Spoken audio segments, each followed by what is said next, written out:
Group 1-ലെ ഇങ്ക്സ്കേപ്പിലെ മറ്റൊരു ചിത്രമാണ് നമ്മൾ ഇന്ന് ചെയ്യുന്നത്. മറ്റൊരു ചോദ്യത്തിനുള്ള ഉത്തരമാണ് നമ്മൾ ഇന്ന് കണ്ടെത്തുന്നത്. ഓക്കെ, നോക്കൂ, ചോദ്യം നോക്കൂ.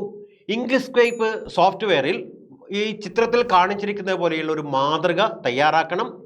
മാത്രമല്ല, തയ്യാറാക്കിയതിന് ശേഷം ഇത് സേവ് ചെയ്യണം. SVG ഫയലായിട്ട് തന്നെയാണ്. നേരത്തെ ചെയ്തത് PNG ഫയലായിട്ടായിരുന്നു. ഇത് നമ്മൾ എന്താ ചെയ്യേണ്ടത്? SVG ഫയലായിട്ട് exam10 എന്ന ഫോൾഡറിൽ ഇതെന്ത് ചെയ്യണം? സേവ് ചെയ്യണം.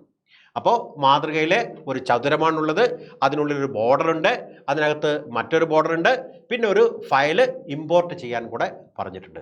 അത് എക്സാം ഡോക്യുമെൻസിലുള്ള ഒരു ഫയലാണ്. ഇതിനകത്തേക്ക് എന്ത് ചെയ്യേണ്ടത്? ഇമ്പോർട്ട് ചെയ്യേണ്ടത്. ഇത്രയും കാര്യങ്ങളാണ് ഇതിനകത്ത് ചെയ്യാനുള്ളത്. അപ്പോൾ നമുക്ക് നോക്കാം ഇതെങ്ങനെയാണ് ചെയ്യുന്നത് നോക്കാം. നമ്മൾ നേരത്തെ പറഞ്ഞതുപോലെ ആപ്ലിക്കേഷൻസിലെ ഗ്രാഫിക്സിലെ ഇങ്ക്സ്കേപ്പ് എന്ത് ചെയ്യുന്നു? ഓപ്പൺ ചെയ്യുന്നു.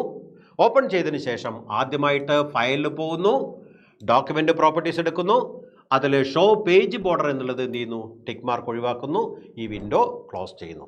ഇപ്പം നമുക്ക് വിശാലമായ ഒരു ക്യാൻവാസ് ലഭിച്ചു കഴിഞ്ഞു. ഇവിടെ നമ്മൾ ചെയ്യേണ്ടത് നേരത്തെ പറഞ്ഞതുപോലെ ഒരു റെക്ടാങ്കിൾ ടൂളാണ് എടുക്കേണ്ടത്. റെക്ടാങ്കിൾ ടൂൾ എടുത്തിട്ട് നമ്മൾ ഒരു റെക്ടാങ്കിൾ ഇവിടെ എന്ത് ചെയ്യുന്നു? വരയ്ക്കുന്നു. അതിൻ്റെ കളറ് ഒരു ചാര കളറാണ്. ആ ചാര കളർ എടുത്തു കഴിഞ്ഞു. ഓക്കെ, ഇനി എന്ത് ചെയ്യണം? ഇതിനൊരു ബോർഡർ കൊടുക്കണം. ബോർഡർ കൊടുക്കാൻ വേണ്ടിയിട്ട് നമ്മൾ ചെയ്യുന്നത് ഒബ്ജക്റ്റിലെ ഫിൽ ആൻഡ് സ്ട്രോക്ക് ആണ്. ഫിൽ ആൻഡ് സ്ട്രോക്കിലെ ഫ്ലാറ്റ് കളറാണ് എടുക്കേണ്ടത്. ഫ്ലാറ്റ് കളർ എടുത്തതിന് ശേഷം അതിൻ്റെ കളറ് നമ്മൾ എന്ത് ചെയ്യുന്നു? ബോർഡർ കളറ് ഒരു ആഷ് കളറായിട്ട് ഇതിനെ എന്ത് ചെയ്യുന്നു? സെറ്റ് ചെയ്യാണ്. ആഷ് കളറായിട്ട് സെറ്റ് ചെയ്തു. ഇതിൻ്റെ സ്ട്രോക്ക് പെയിൻറ്റ് നമ്മൾ എന്ത് ചെയ്യാണ്? ഇത്തിരി ഒന്ന് കൂട്ടിപ്പിടിക്കുകയാണ്. ചെറുങ്ങനെ ഒരു ചെറുതായിട്ടൊന്ന് കൂട്ടിപ്പിടിക്കുന്നു. അതിനുശേഷം ഇതൊന്ന് വരച്ചു വയ്ക്കുന്നു. ഓക്കെ, ഇതിനകത്ത് രണ്ടാമതൊരു സ്ക്വയർ കൂടെ നമുക്ക് വരയ്ക്കേണ്ടതുണ്ട്.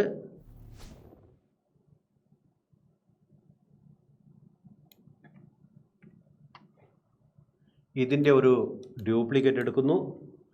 ഡ്യൂപ്ലിക്കേറ്റ് അത് ഇത്തിരി ഒന്ന് ചെറുതാക്കിയിട്ട് ഇതിനകത്തേക്ക് വയ്ക്കുകയാണ്.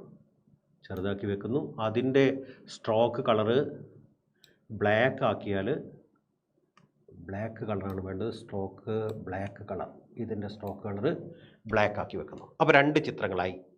ഓക്കെ, ഇനി നമുക്ക് വേണ്ടത് മൂന്നാമത് ഒരു ചിത്രം, സീനറി എന്ന് പറയുന്ന ഒരു ചിത്രം ഫയലിൽ ഇമ്പോർട്ട് ചെയ്യലാണ്. ഫയൽ ഇമ്പോർട്ട്, ഡോക്യുമെൻസിലുള്ള എക്സാം ഡോക്യുമെൻസിലുള്ള സീനറി എന്ന് പറയുന്ന ചിത്രം തൽക്കാലം നമുക്ക് ഏതെങ്കിലും ഒരു ചിത്രം ഇതിനകത്തേക്ക് എന്ത് ചെയ്യാം? ഓപ്പൺ ചെയ്ത് വയ്ക്കാം. ഓക്കെ, ഓപ്പൺ ചെയ്തിട്ട് ഇതിനകത്തേക്ക് വെച്ചിട്ട് അതിൻ്റെ പൊസിഷൻ ഒന്ന് എന്ത് ചെയ്യുക? ക്രമീകരിക്കുക. പരീക്ഷയ്ക്ക് തന്നിരിക്കുന്നത് ചിത്രം കൃത്യമായിട്ട് തന്നിട്ടുണ്ടാവും. ഇതെന്ത് ചെയ്യുന്നു? റെഡിയാക്കി വെക്കുന്നു. ഒരു ചിത്രം ഇതിനകത്തേക്ക് കൊണ്ടുവരുന്നു. ഇത്രയായി കഴിഞ്ഞാൽ നമ്മുടെ പ്രോഗ്രാം കഴിഞ്ഞു. അപ്പോൾ വളരെ എളുപ്പത്തിൽ 2 മിനിറ്റ് കൊണ്ട് 2-3 മിനിറ്റുകൾ കൊണ്ട് ഇത് ചെയ്യാനാവുന്നതേ ഉള്ളൂ. അടുത്തത് എന്താണ്?